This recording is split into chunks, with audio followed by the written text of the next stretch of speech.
Secara keseluruhan, materi persediaan ini tentunya kalian sudah mendapat di mata kuliah Akuntansi Keuangan Menengah (AKM). Nah, di mata kuliah Akuntansi Perpajakan, saya akan membahas secara singkat saja bagaimana perlakuan akuntansi terhadap persediaan dan bagaimana ketentuan perpajakan terkait dengan persediaan. Karena penekanan mata kuliah Akuntansi Perpajakan sebenarnya adalah kita melihat aspek perpajakan dari perlakuan akuntansinya. Jadi dengan demikian saya tidak akan menjelaskan secara rinci tentang materi akuntansi persediaan. Ya. Seperti yang kalian ketahui, persediaan itu adalah merupakan salah satu aset yang memiliki nilai cukup besar, ya. Baik itu perusahaan dagang maupun perusahaan manufaktur. Ya. Kalau perusahaan dagang, itu persediaannya hanya ada satu, yaitu persediaan barang dagangan. Dan nilainya relatif lebih besar. Ya. Kemudian kalau perusahaan manufaktur, persediaannya ada 3 jenis. Yang pertama adalah persediaan bahan baku, yang kedua persediaan barang dalam proses, yang ketiga adalah persediaan barang jadi. Dan sama, biasanya ketiga-tiganya memiliki nilai yang cukup besar. Kenapa persediaan memiliki aset cukup besar? Hal ini karena pentingnya persediaan bagi sebuah perusahaan. Jadi perputaran persediaan merupakan indikator bagi perusahaan, bagi pemilik saham untuk menilai efektif atau tidaknya manajemen perusahaan. Jadi semakin tinggi perputaran persediaan itu maksudnya begini. Jadi kita membeli barang, nah kemudian kita jual. Kalau perputarannya cepat, berarti sering dilakukan penjualan. Nah itulah indikator apakah manajemen perusahaan itu tidak dalam melakukan strategi usahanya. Salah satunya adalah strategi penjualan.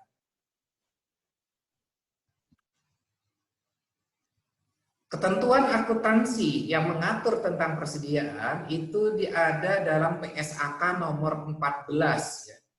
Nah, di PSAK nomor 14 ini berlaku untuk semua persediaan. Jadi berlaku umum untuk semua persediaan, kecuali ada 4 ya. Jadi yang 4 ini persediaan yang 4 ini tidak diatur dalam PSAK 14 itu maksudnya ya.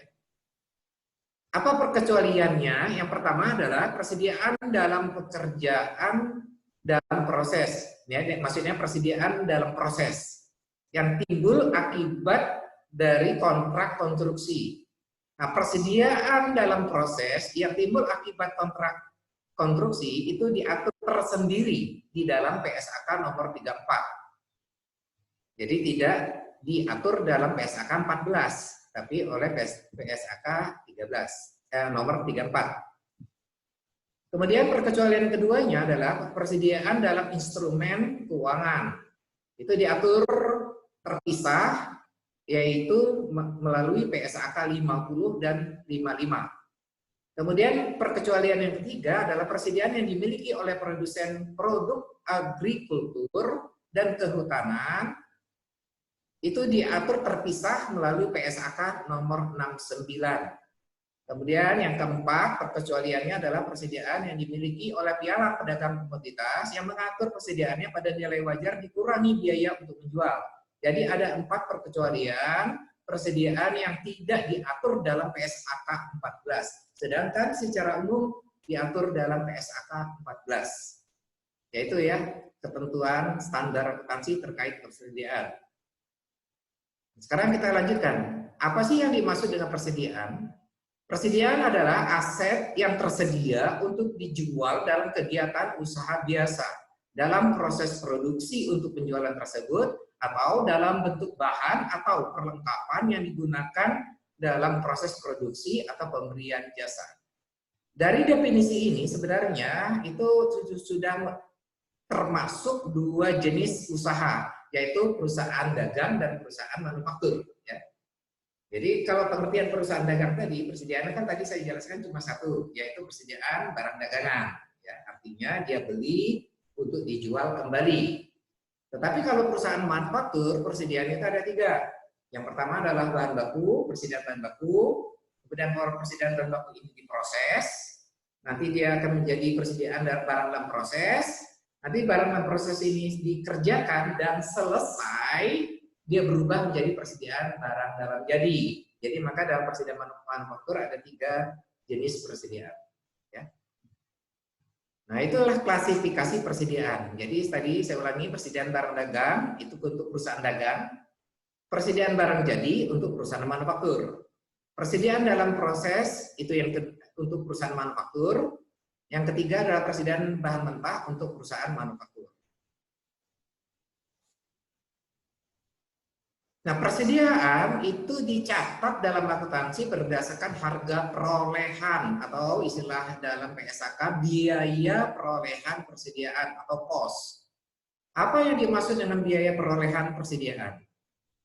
Ya, yang pertama adalah biaya pembelian, meliputi harga beli, biaya impor, pajak, biaya pengangkutan, biaya penanganan, dan biaya lainnya yang secara langsung dapat diatribusikan ke persediaan. Ya, koma, lanjutannya bahan, biaya bahan, dan jasa tidak termasuk diskon, rabat, dan hal sejenis lainnya. Nah, khusus untuk diskon, rabat, dan hal lainnya yang terkait dengan pengurang dari persediaan itu diperlakukan, dikurangi dalam menentukan biaya perolehan pembelian. Jadi maksudnya begini, apa yang dimaksud dengan harga perolehan? Ya, harga perolehan untuk mencatat nilai persediaan, yaitu meliputi harga beli. Nah, kalau pembelian ini kita lakukan di luar negeri, berarti ada biaya-biaya impor. Biaya impor itu contohnya apa? Biaya masuk, ya. Biaya pajak ekspor. Nah, biaya-biaya yang tidak dapat dicatat menjadi pengurang itu diatribusikan menambah nilai persediaan, itu maksudnya. Ya. Kemudian apalagi biaya pengangkutan. Jadi dari pelabuhan atau dari gudang kirim ke gudang kita itu ada biaya pengangkutan. Itu menambah nilai persediaan juga. Biaya penanganan. Nah, biaya penanganan maksudnya begini. Jadi mungkin bongkar muat atau tempat penyimpanan, misalnya kita transit misalnya dari kapal, kemudian kita transit ke gudang sementara dulu, kita sewa, kemudian baru diangkut ke gudang kita. Nah, biaya penyimpanan, biaya bongkar muatnya itu menambah nilai harga perolehan persediaan. Atau bisa jadi biaya lain yang secara langsung dapat diatribusikan. Jadi prinsipnya biaya ini bisa banyak terjadi ya, tapi yang terkait dengan perolehan persediaan itu menambah harga perolehan. Jadi dari harga beli ditambah biaya-biaya yang terjadi yang terkait dengan pembelian tersebut itu menambah harga perolehan persediaan. Itu maksudnya. Nah, kalau misalnya ada diskon, diskonnya potongan, rabat ini sejenis potongan juga ya. Atau ada retur, itu tidak mengurangi langsung kepada pembelian atau persediaan, tapi dia kita pisahkan melalui akun terpisah. Ya. Kemudian apalagi yang masuk dalam kelompok biaya perolehan persediaan. Yang kedua adalah biaya konversi. Dan ini istilah biaya konversi ini biasanya terjadi di perusahaan manufaktur. Kalau di perusahaan dagang tidak ada istilah biaya konversi. Nah, seperti yang kalian ketahui, perusahaan manufaktur itu kan adalah suatu kegiatan memproses dari bahan mentah menjadi barang jadi. Nah, biaya-biaya yang terjadi dalam pengolahan bahan mentah ini salah satunya adalah biaya konversi. Ya, biaya konversi itu adalah biasanya biaya tenaga kerja langsung dan alokasi overhead pabrik tetap dan variabel. Ya. Kemudian apalagi yang bisa dimasukkan ke dalam biaya perolehan persediaan adalah biaya lain yang timbul sampai persediaan berada dalam kondisi dan lokasi saat ini. Seperti yang saya sampaikan tadi ya. Jadi yang namanya biaya perolehan persediaan bukan hanya harga beli, tapi juga termasuk biaya-biaya yang terjadi sampai persediaan itu siap untuk kita jual, ya.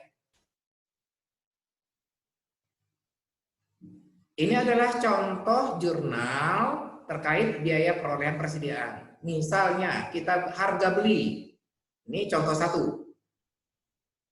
Dari harga beli tersebut kita membuat jurnal di akuntansi persediaan debit, PPN masukkan debit, kas atau utang kredit. Ya.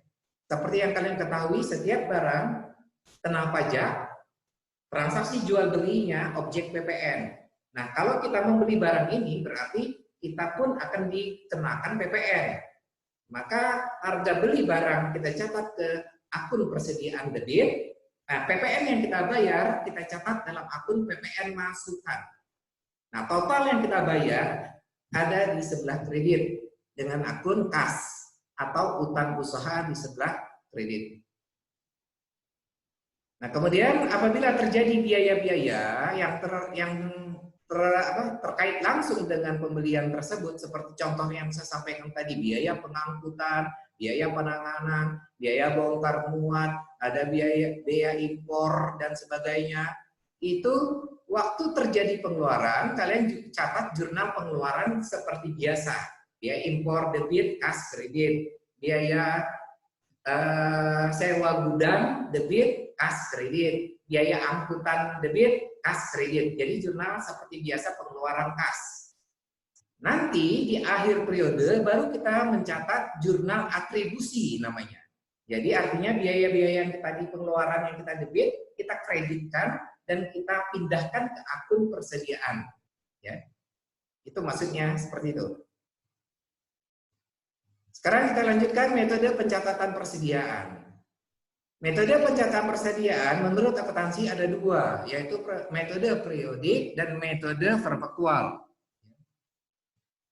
Metode periodik prinsipnya adalah di mana nilai persediaan akhir itu ditentukan melalui stock of num, perhitungan secara fisik. Nah, jadi pencatatannya itu tidak dilakukan terus-menerus, ya.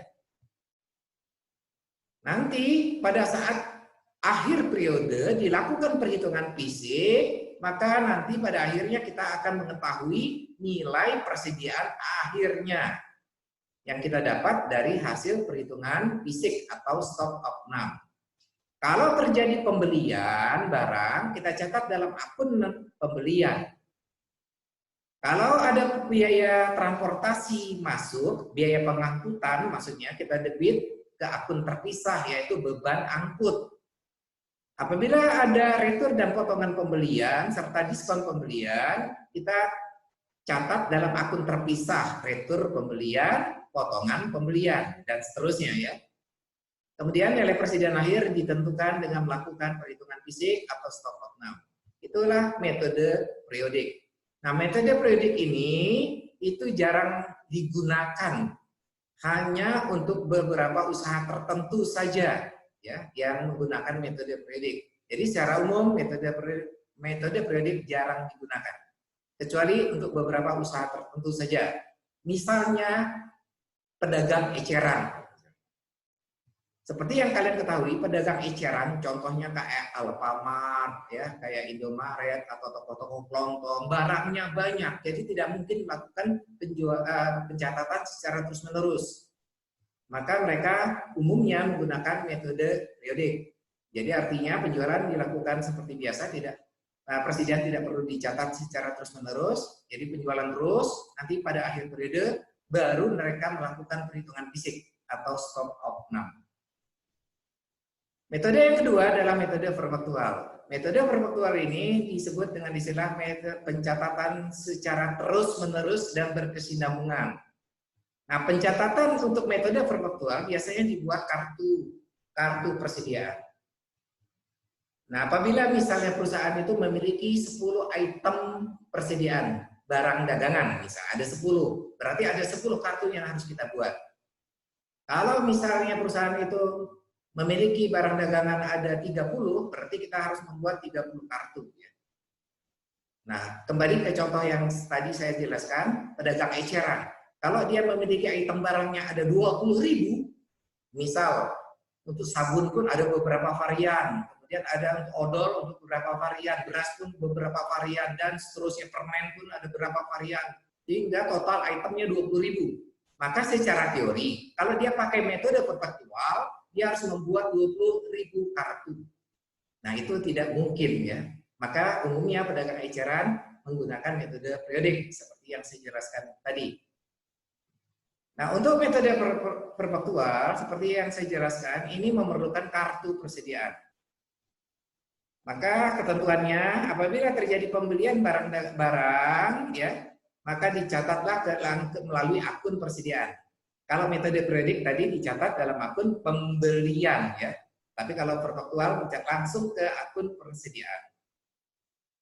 Kemudian untuk biaya transportasi, biaya pengangkutan dicatat ke dalam akun persediaan, retur dan potongan juga dicatat ke persediaan mengurangi ya. Apabila terjadi penjualan, maka langsung dicatat harga pokok penjualan di debit, persediaan di kredit ya. Dan seterusnya ya. Jadi ada dua metode pencatatan persediaan secara akuntansi, yaitu metode periodik dan metode perpetual. Nah, kita lanjutkan dengan rumus biaya persediaan. Atau bisa disebut dengan istilah metode penentuan harga pokok penjualan. Menurut PSAK, ada 3 metode yang dapat kita digunakan. Yang pertama adalah metode identifikasi khusus.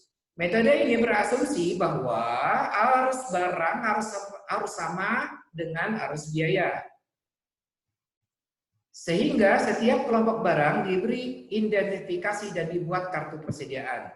Identifikasi khusus digunakan untuk mengukur biaya persediaan yang tidak dapat ditukar dengan persediaan lain. Apa contohnya? Berlian, mobil mewah, dan lain-lain. Maksudnya begini. Ada produk tertentu yang ada berdasarkan kode seri ya. Misal contoh kayak mobil. Mobil ini, setiap mobil itu berbeda nomor rangka, nomor mesin. Ya. Jadi setiap mobil berbeda nomor rangka dan nomor mesin. Berarti kalau kita ingin menjual mobil, kita harus mendasarkan diri kepada nomor rangka yang mana yang dijual. Nah, kalau kita penjualan didasarkan pada nomor rangka mana yang dijual, itu yang disebut metode identifikasi khusus. Jadi dia mengabaikan barang itu udah dulu pertama dibeli atau terakhir dibeli, diabaikan. Dia hanya melihat nomor rangkanya. Ya. Nah, yang metode yang demikian itu disebut identifikasi khusus. Demikian juga misal contoh berlian. Berlian ini adalah masuk ke barang berharga, di mana setiap pembelian atau penjualannya selalu ada sertifikatnya, dan sertifikatnya memiliki nomor seri.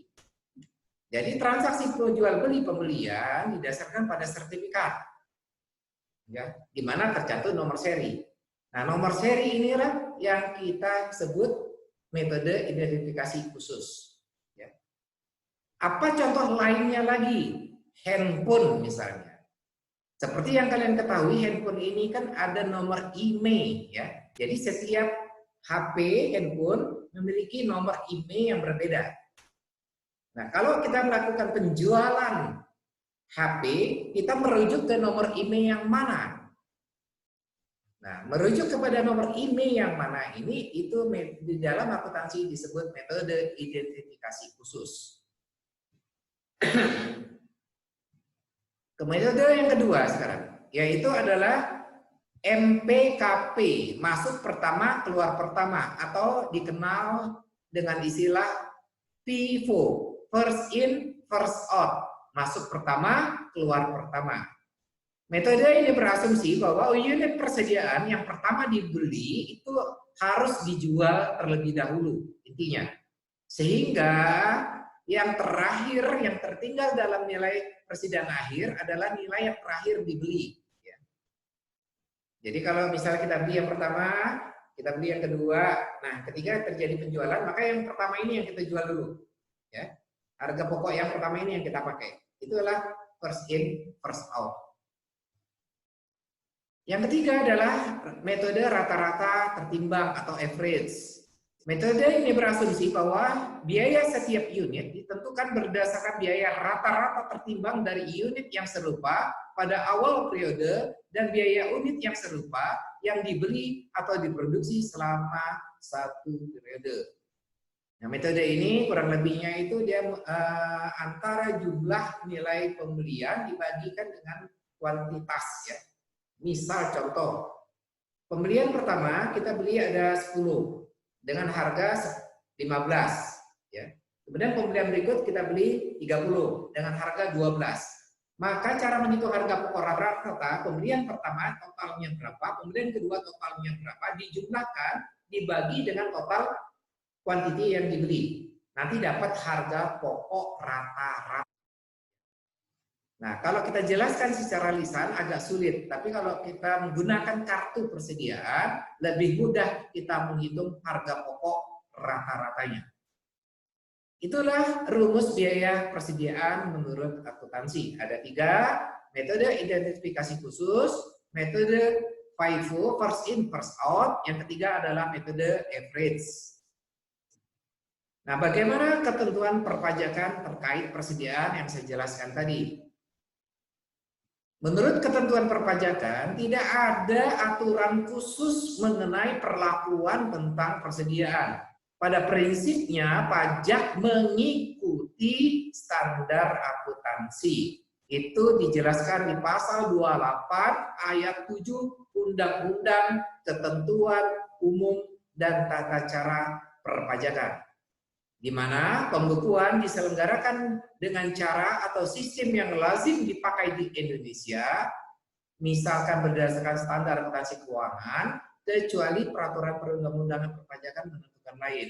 Nah, di dalam kaitan ini persediaan tidak ada aturan undang-undang perpajakan yang mengaturnya, berarti dia harus mengikuti standar akuntansi seperti yang dijelaskan tadi.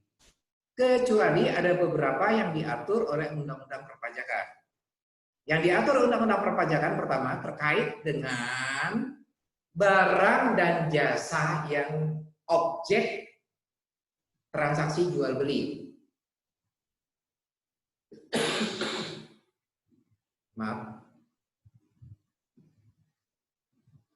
Menurut Undang-Undang PPN, salah satu objek pajak pertambahan nilai PPN adalah penyerahan ekspor dan impor barang kena pajak atau BKP yang dilakukan oleh pengusaha kena pajak atau BKP.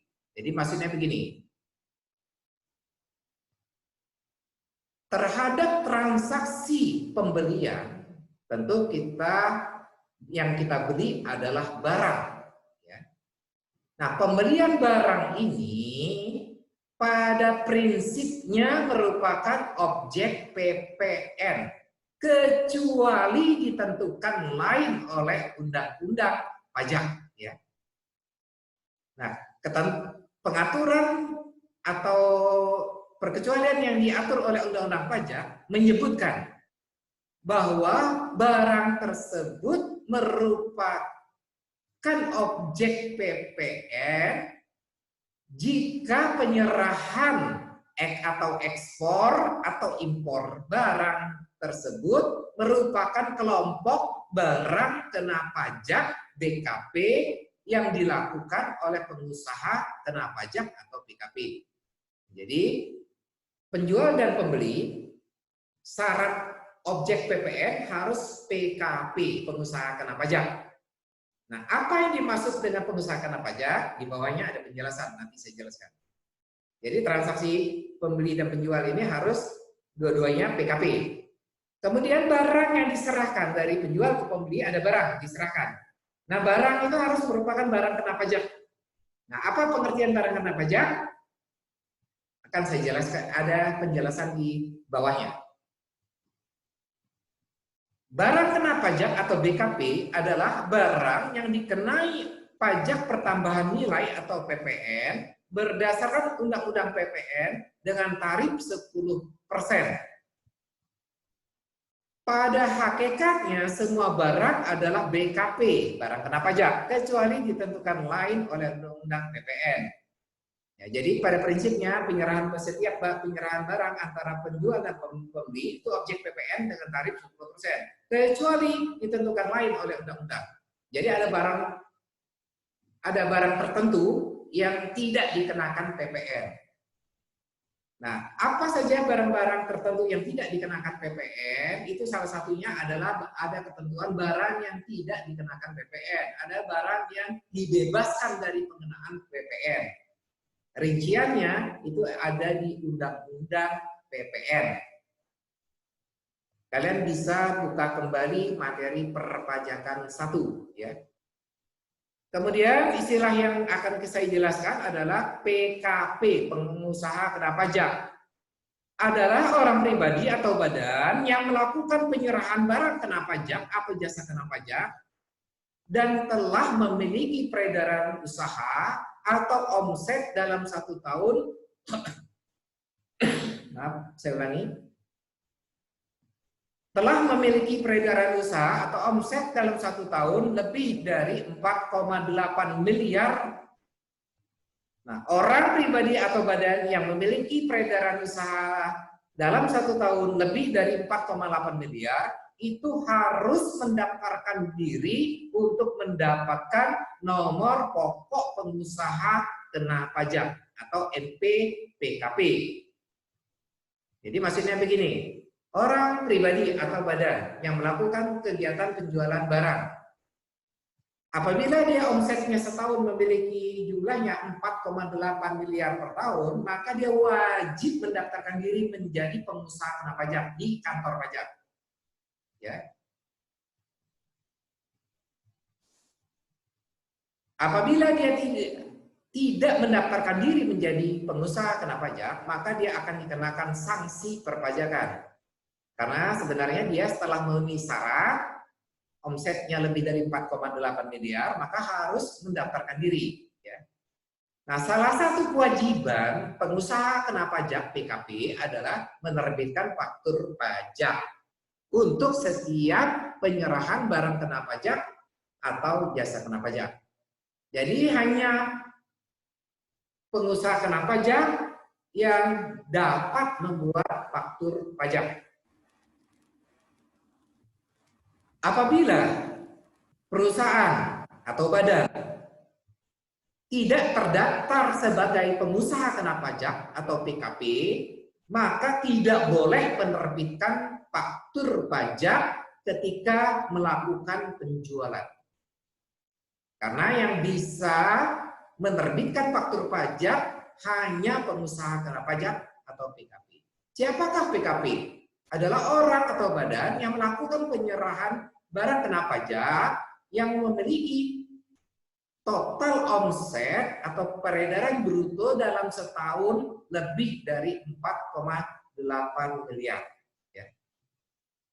Jadi kembali terkait dengan persediaan, jadi setiap barang yang kita beli dari pengusaha kena pajak itu harus ada faktur pajak. Karena ada faktur pajak, maka kita akan mencatat jurnalnya ada PPN. Yang tadi di slide sebelumnya saya jelaskan, kalau kita membeli barang, jurnal kita adalah persediaan debit, PPN masukan debit, kas kredit.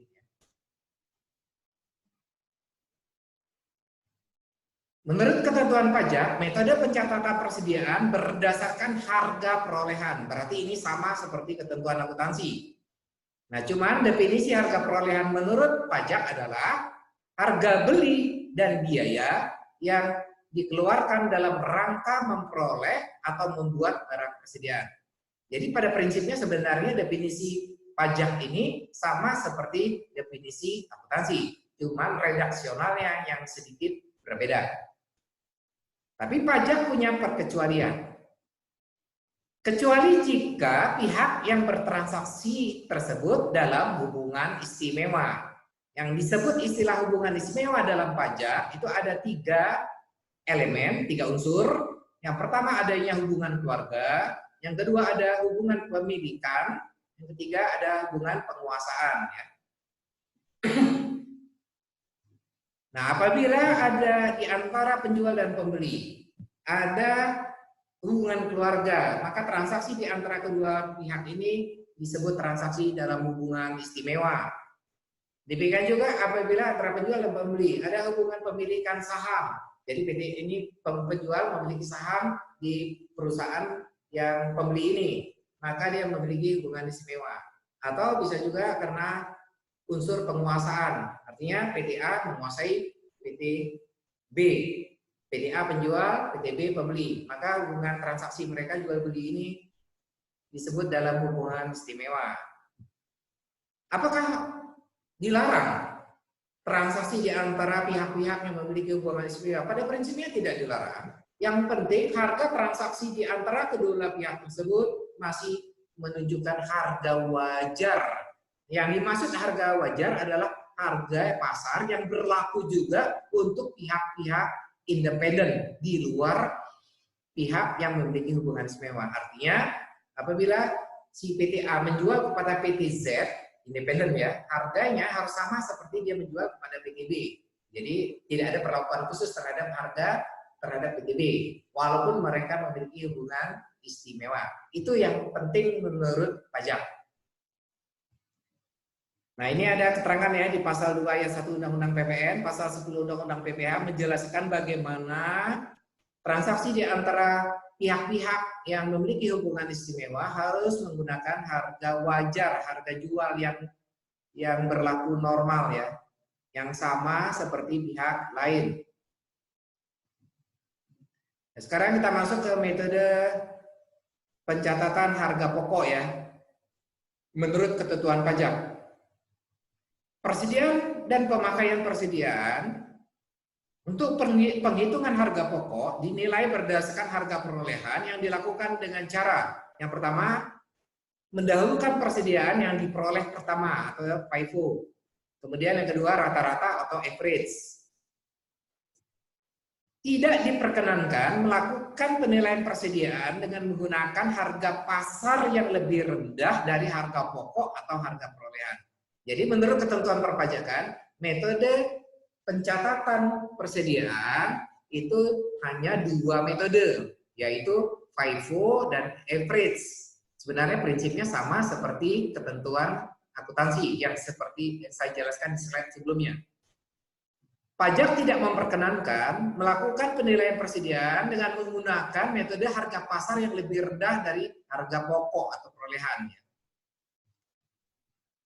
Nah, bagaimana misal kalau perusahaan menggunakan metode penilaian persediaan dengan menggunakan harga pasar yang lebih rendah daripada harga pokok atau perolehan?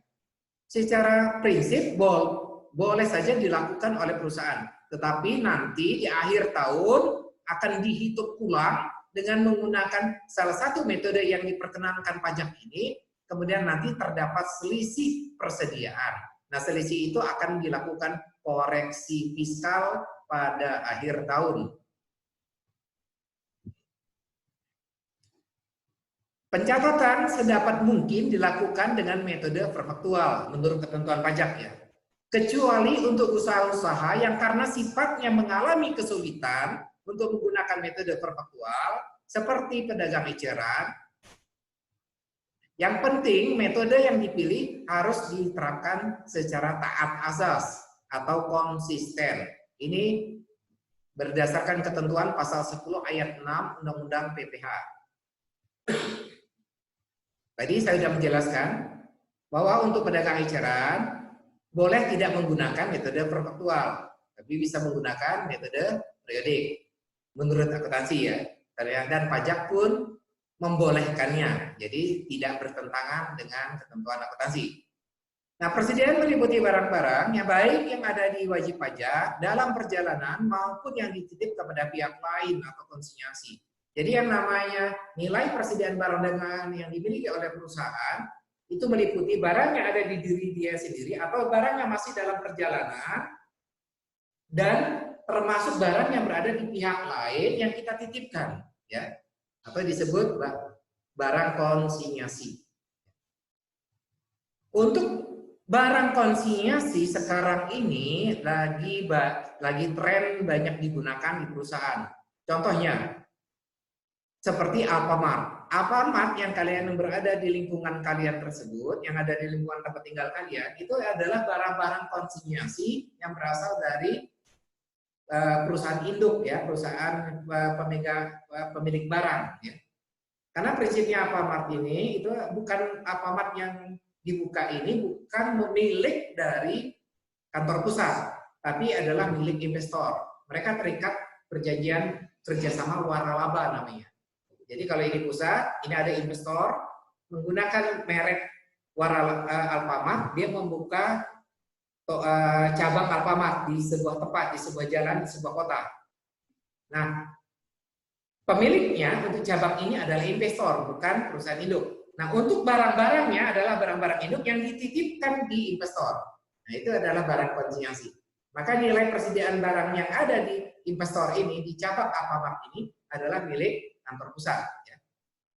Itu maksudnya. Jadi persediaan itu meliputi barang yang ada di wajib pajak itu sendiri, baik termasuk barang yang masih dalam perjalanan, maupun barang yang berada di pihak lain, yang di pihak konsinyasi tadi.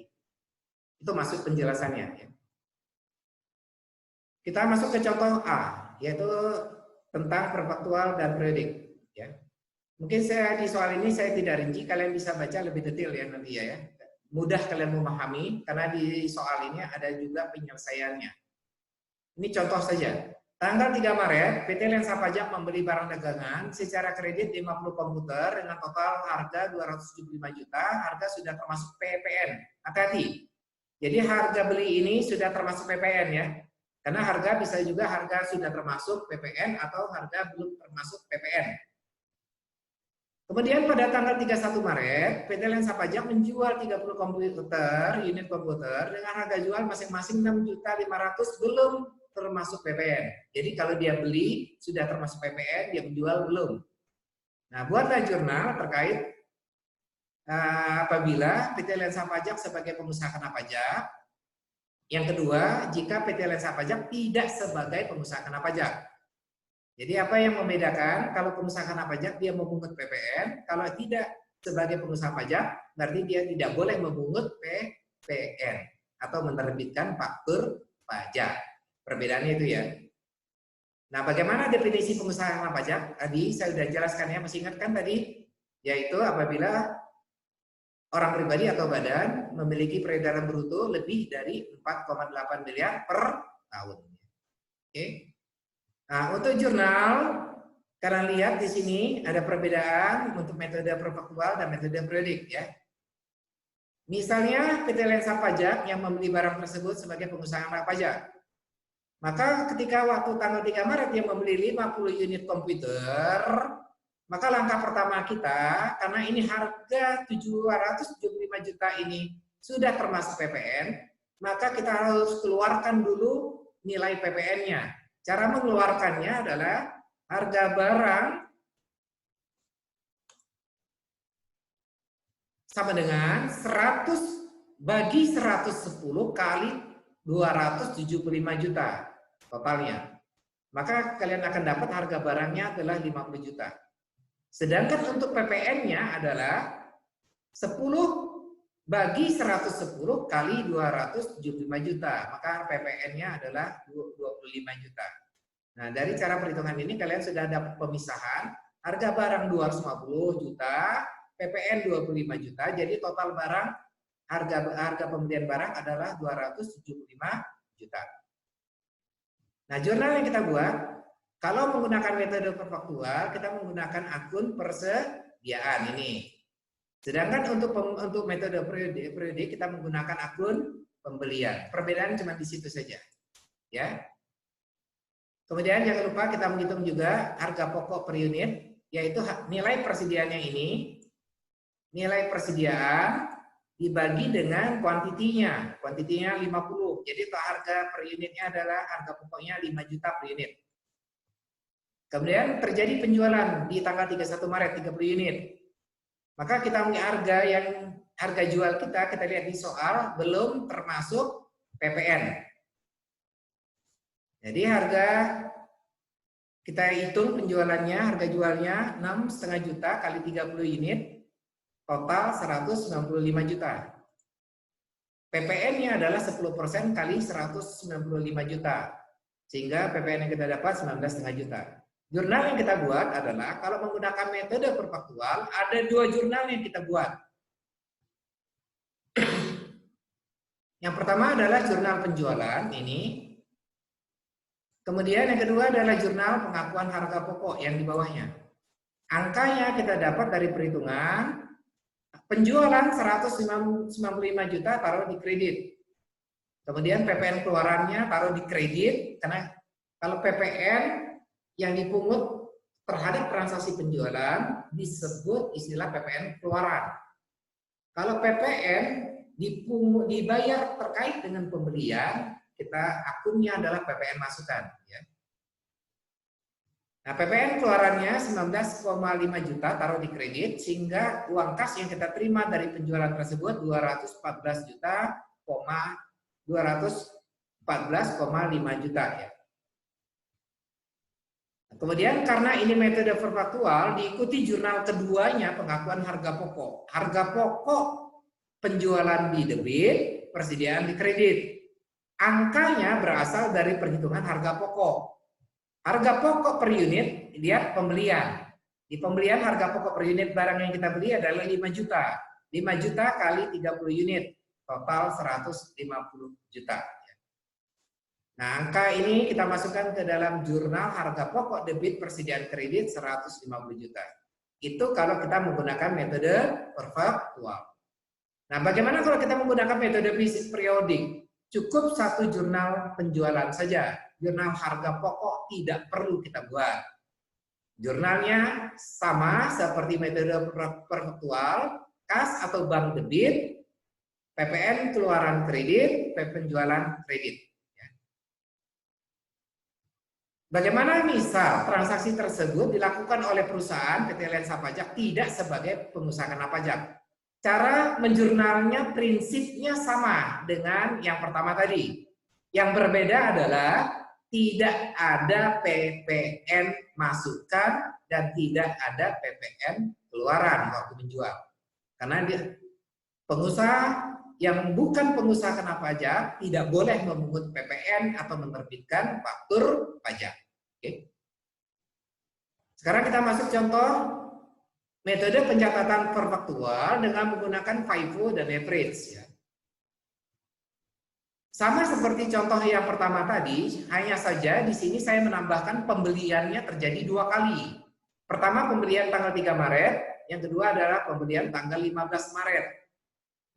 Kalau tanggal 3 Maret kita membeli 50 unit komputer dengan harga 275 juta, harga sudah termasuk PPN, sedangkan pembelian kedua yang kita beli adalah 25 unit komputer, total harganya adalah 140.250.000, di mana harga pembeliannya sudah termasuk PPN. Jadi ada 2 kali pembelian, satu harganya sudah termasuk PPN, yang kedua tidak termasuk PPN. Jadi ini hanya variasi ya. Tanggal 31 Maret, PT Lensa Pajak menjual 30 unit komputer dengan harga sekian ya, dapat kalian lihat di soal. Bagaimana jurnalnya? Kalau menggunakan FIFO dan average. Kalian bisa lihat di materi yang sudah saya berikan contohnya, mudah memahaminya. Yaitu yang pertama, kita jurnal pembelian yang pertama, kita jurnal seperti biasa ya. Tidak ada perbedaan antara metode FIFO dan metode average ketika terjadi pembelian. Saya ulangi, tidak ada perbedaan jurnal antara metode FIFO dan metode average ketika terjadi pembelian. Nah, dalam contoh tadi ada 2 kali pembelian, berarti jurnal pembeliannya sama antara metode FIFO dan metode average. Yang berbeda paling cuma harga sudah termasuk PPN dan harga tidak termasuk PPN. Nah, kalian hati-hati di situ saja. Nah, kemudian dari 2 pembelian tersebut, jangan lupa kalian menghitung harga pokok per unit belinya. Untuk pembelian pertama, harga pokok per unitnya adalah 5 juta per unit harga pokok komputernya. Untuk pembelian kedua, harga pokoknya adalah 5,1 juta per unit. Jadi ada 2 kali pembelian. Harga pokok per unitnya berbeda. Artinya ada perbedaan harga beli antara pembelian pertama dan pembelian yang kedua.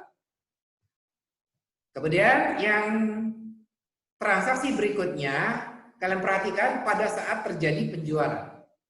Nah, pada saat terjadi penjualan inilah baru berlaku metode penilaian FIFO dan average, di mana jurnalnya berbeda pada saat pengakuan harga pokok.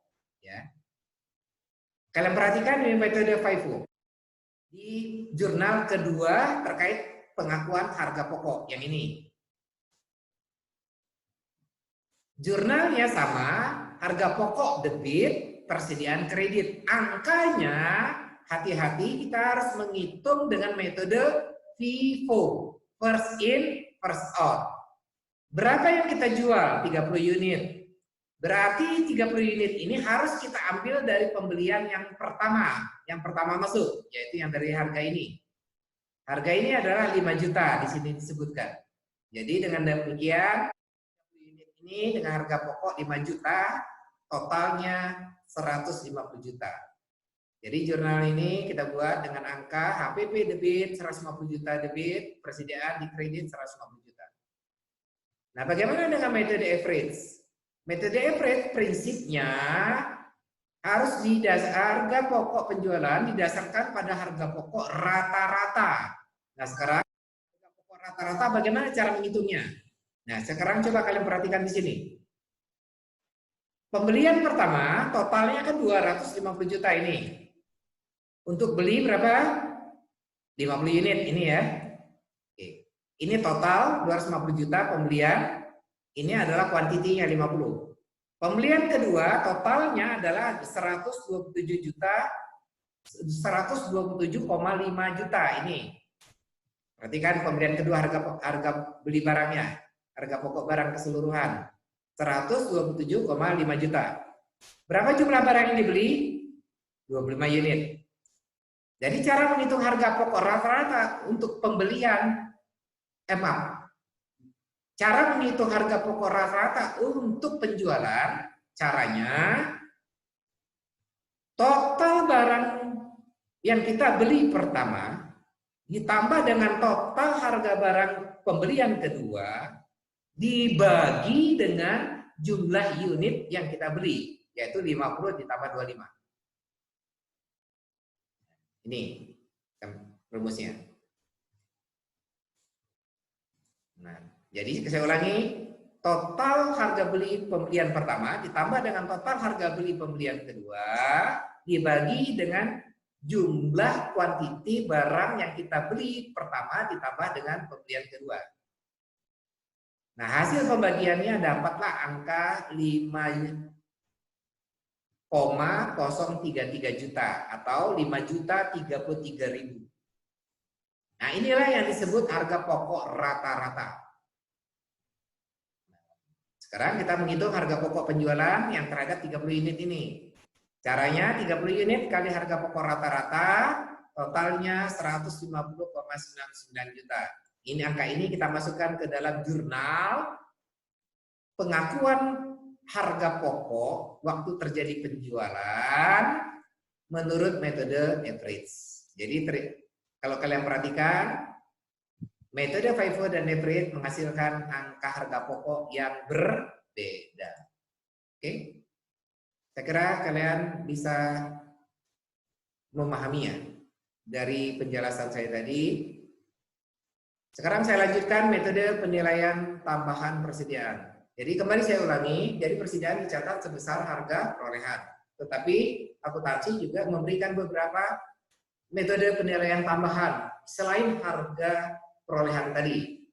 Yang pertama adalah metode nilai realisasi bersih, net realizable value. Nah, kapan metode nilai realisasi bersih ini dapat digunakan? Yaitu apabila terjadi penurunan nilai persediaan karena disebabkan seluruh atau sebagian persediaan telah rusak. Ini yang pertama. Kemudian apabila terjadi seluruh atau sebagian persediaan telah rusak. Kemudian apabila terjadi harga jual persediaan menurun. Kemudian estimasi biaya penyelesaian atau estimasi biaya untuk membuat penjualan telah meningkat ya, cukup signifikan. Nah, apabila terjadi salah satu di antara empat ini, maka perusahaan bisa menggunakan metode nilai realisasi bersih. Tapi ingat, ini menurut ketentuan akuntansi ya. Saya ulangi, menurut ketentuan akuntansi. Jadi metode penilaian tambahan persediaan ini itu menurut ketentuan akuntansi. Diperbolehkan digunakan metode nilai realisasi bersih apabila terpenuhi salah satu di antara empat ini. Nah, metode ini pada prinsipnya adalah menggunakan metode mana yang lebih rendah antara biaya perolehan dan nilai realisasi bersih. Jadi mana yang lebih rendah antara biaya perolehan dan nilai realisasi bersih. Nah, masih ingat dengan penjelasan saya tadi di ketentuan pajak? Pajak tidak memperkenankan menggunakan metode mana yang lebih rendah dari harga perolehan dengan harga pasar ya. Nah, jadi dengan kata lain sebenarnya metode nilai realisasi bersih ini menurut akuntansi diperbolehkan, tapi menurut pajak tidak diperbolehkan. Nah, bagaimana penerapan metode nilai realisasi bersih? Itu kita dapat dari angka, cara menghitungnya ya. Nilai realisasi bersih dihitung dengan cara estimasi harga jual dikurangi dengan estimasi biaya penyelesaian, dikurangi dengan estimasi biaya yang diperlukan untuk penjualan. Jadi itu cara menghitung NRV, nilai realisasi bersih. Nilai persediaan dapat diturunkan ke nilai realisasi bersih secara terpisah untuk setiap unit atau bisa dilakukan secara kelompok unit. Jadi maksudnya begini. Jadi penerapan nilai realisasi bersih bisa dilakukan per item barang. Jadi item 1 dihitung, item 2 dihitung nilai realisasi bersihnya, ketiga hitung dan seterusnya ya. Nanti baru diperbandingkan dengan harga perolehan. Berapa harga perolehannya, berapa perhitungan nilai realisasi bersih, nanti mana yang lebih rendah di antara kedua ini. Itu maksudnya ya. Tapi bisa juga selain daripada per item tadi per baris, juga bisa dijadikan per kelompok. Contoh misalnya sabun, misalnya sabun cair 100 ml, berapa nilai realisasi bersih? Sabun cair 1000 ml, ada berapa nilai realisasi bersih?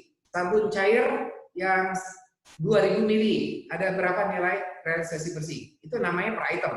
Tetapi kalau per kelompok, per grup, caranya dia masuk kepada induknya saja. Yaitu induknya adalah sabun cair. Sedangkan yang 100 ml, 500 ml, 1000 ml, 2000 ml itu adalah rincian per itemnya.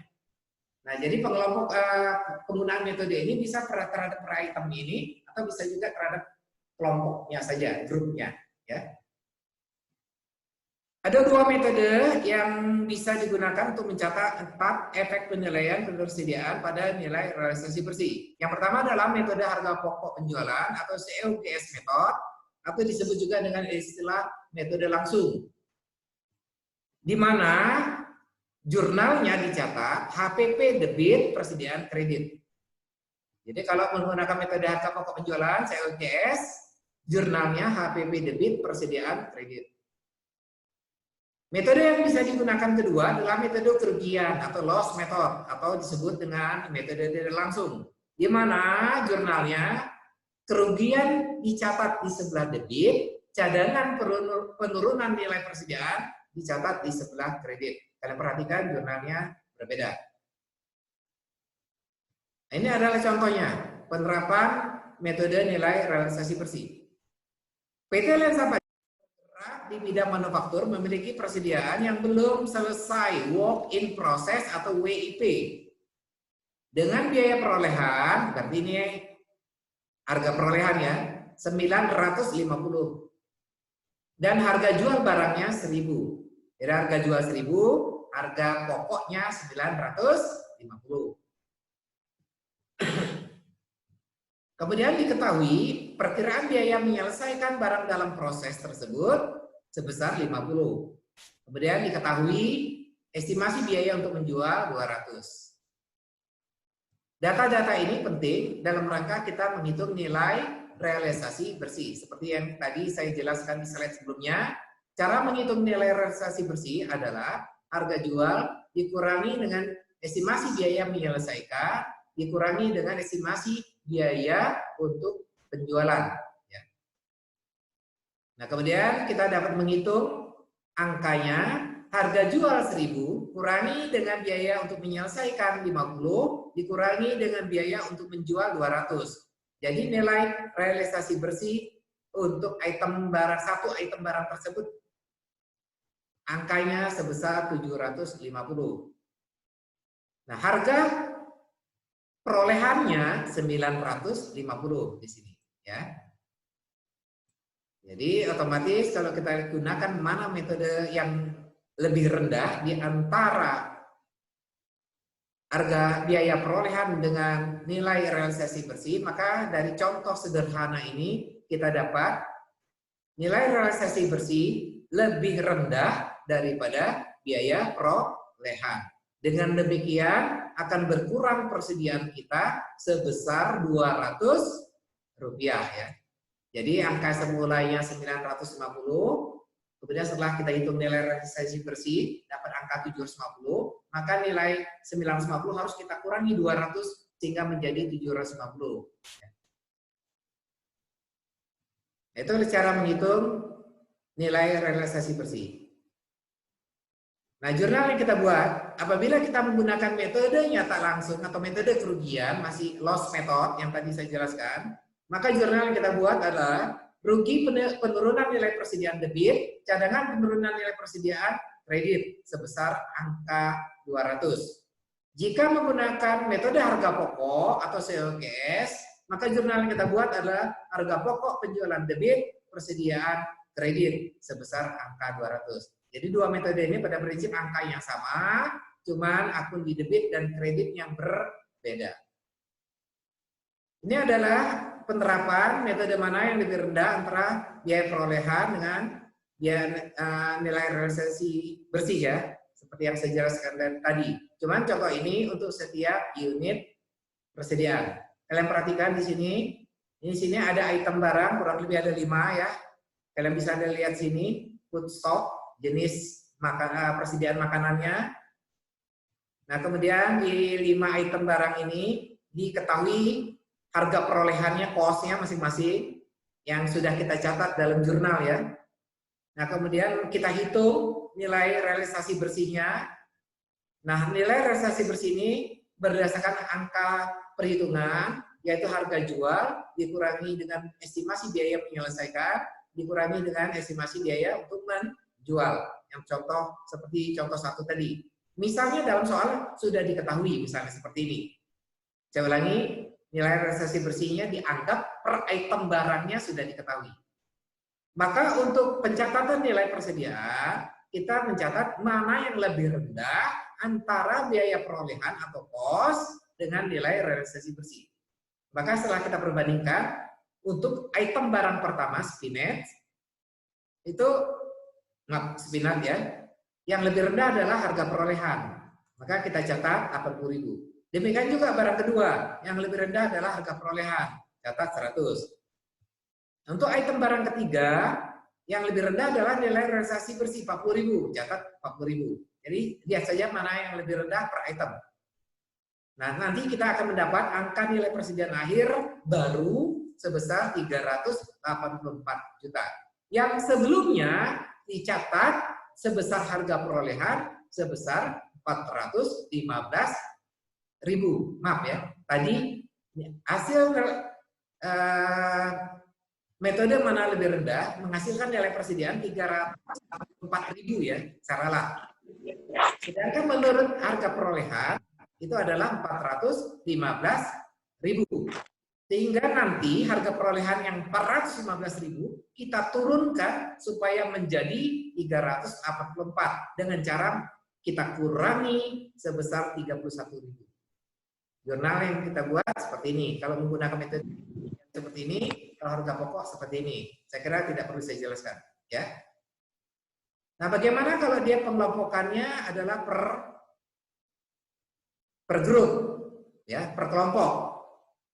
Prinsipnya sama, cuma perbedaannya kita kalian perhatikan di kelompoknya saja angkanya. Yang diperbandingkan adalah di kelompoknya. Jadi ini kelompok yang pertama frozen food misalnya. Harga perolehan kelompok frozen food 230.000, sedangkan perhitungan nilai realisasi bersih 270. Maka nilai persediaan yang kita pakai yang terendah 230. Kelompok yang kedua ternyata lebih rendah adalah nilai realisasi bersih 164. Kita gunakan 164. Maka total nilai persediaan yang akan kita akui 394.000. Bandingkan dengan harga perolehan sebelumnya. Ternyata harus dikurangi sebesar 21.000. Maka jurnal kita buat juga sama ya. Ada metode kerugian, ada metode harga pokok. Ya, saya tidak perlu jelaskan cara membuat jurnal karena sama seperti contoh nomor 1. Kemudian metode penilaian tambahan persediaan yang lain selain nilai realisasi bersih atau NRV, ada metode taksiran. Metode taksirannya adalah metode, ada dua, metode persediaan retail dan metode laba kotor. Saya tidak akan menjelaskan bagaimana penerapan dua metode ini, karena ini ada dalam mata kuliah akuntansi keuangan menengah. Cuma saya singgung di akuntansi perpajakan. Ya. Nah, sekarang kita masuk ke ketentuan perpajakan. Rugi penurunan nilai persediaan. Rugi penurunan nilai persediaan akibat penggunaan metode yang tadi saya jelaskan itu tidak dapat diperkenankan menjadi pengurang biaya dari penghasilan. Jadi dengan kata lain, rugi yang kita akui, rugi yang kita catat di sini, ini rugi, ini menurut akuntansi boleh didebit seperti ini, tetapi menurut pajak nanti angka ini akan dikoreksi fiskal karena dianggap tidak dapat dijadikan pengurang biaya dari penghasilan. Kenapa tidak dapat? Karena pajak tidak memperbolehkan metode mana yang lebih rendah, ya. Seperti yang saya jelaskan tadi. Nah, koreksi biaya ini atau koreksi terhadap rugi ini menurut pajak akan dimasukkan sebagai koreksi fiskal positif karena dia merupakan jenis beda tetap. Kalian masih ingat istilah beda tetap waktu pertemuan pertama atau yang kedua saya sudah menjelaskan perbedaan antara akuntansi dan pajak dikelompokkan menjadi dua, yaitu beda tetap dan beda waktu. Permanen different dan timing different atau temporary different ya. Nah, untuk yang terkait rugi penilaian nilai penurunan nilai persediaan masuk ke jenis beda tetap atau permanen different dan dikoreksi jenis koreksinya fiskal positif. Nah, sekarang kita akan membahas ketentuan pajak terkait penghapusan persediaan karena barang kadaluarsa atau rusak atau hilang. Ya. Pada prinsipnya, apabila benar-benar terjadi ada barang kadaluarsa, ada barang rusak, ada barang yang hilang, menurut pajak dapat saja dicatat sebagai kerugian atau sebagai biaya, tapi dengan syarat harus ada berita acara. Ya, harus ada berita acara. Kalau barang kadaluarsa, barang rusak, maka berita acara namanya berita acara pemusnahan barang kadaluarsa atau barang rusak.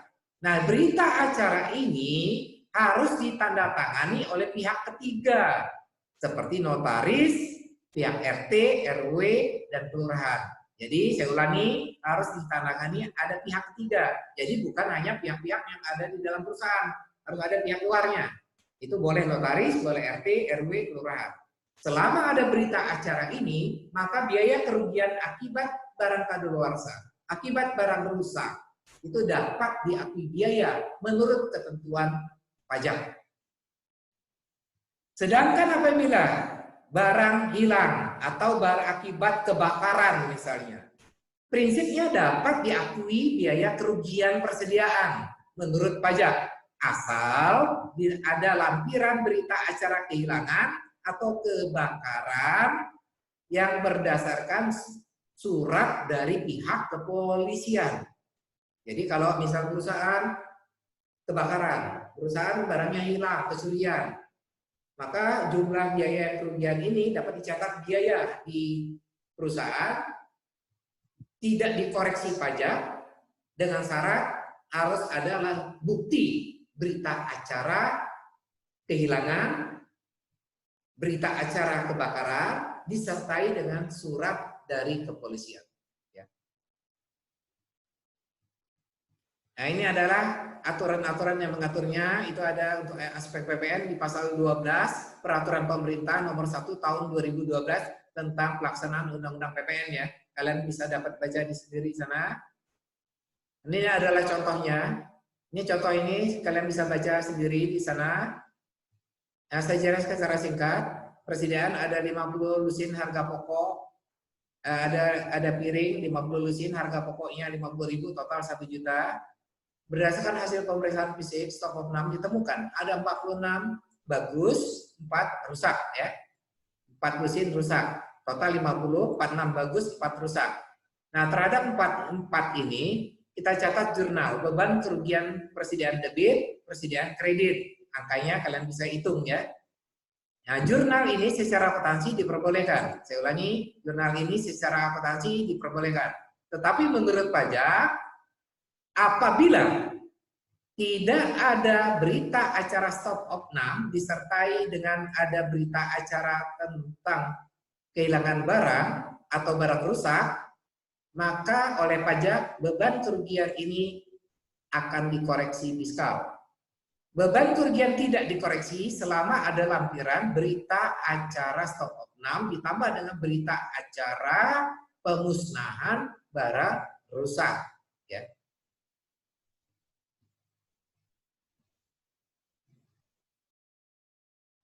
Nah, ini ada keterangan yang seperti yang saya jelaskan tadi.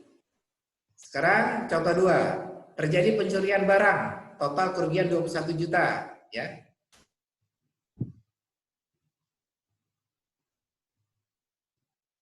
Sebentar, ini ada salah angka ya.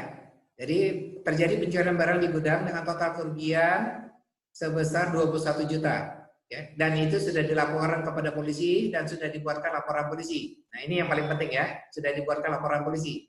Maka jurnal yang kita buat adalah beban kerugian persediaan debit, ini maksudnya 21 juta ya, debit, persediaan kredit 21 juta. Jadi menurut akuntansi catat beban kerugian terhadap pencurian tersebut 21 juta. Ini angkanya salah, diralat.